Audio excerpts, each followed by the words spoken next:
Picture a septic patient whose oxygen saturation crashes on 100% oxygen while the chest X-ray whites out with bilateral infiltrates no diuretic will clear. That is ARDS, hospital mortality up to 46%. And it strikes nearly 1 in 4 ventilated patients.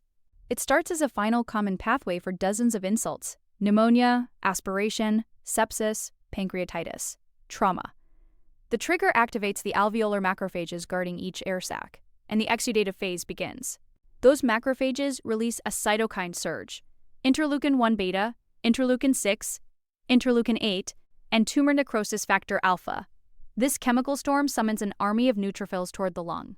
The neutrophils degranulate, spilling proteases, reactive oxygen species, and neutrophil extracellular traps.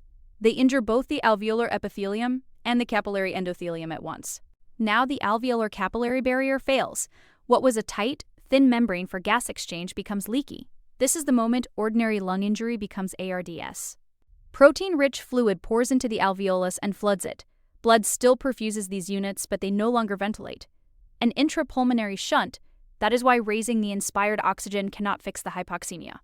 Type 2 pneumocytes are injured, so surfactant is lost and alveoli collapse. Denatured protein and debris condense into hyaline membranes. The pathopneumonic finding of diffuse alveolar damage. The Berlin definition codifies it: onset within 1 week, bilateral opacities not from heart failure, and a PaO2 over FiO2 ratio at or below 300 on PEEP of at least 5. Below 200 is moderate. At or below 100 is severe. No drug reverses the damage. Management is supportive.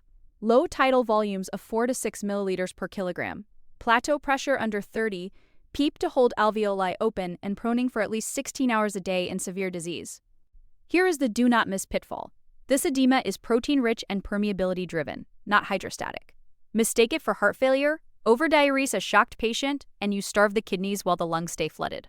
Check the BNP and the echo before you blame the heart.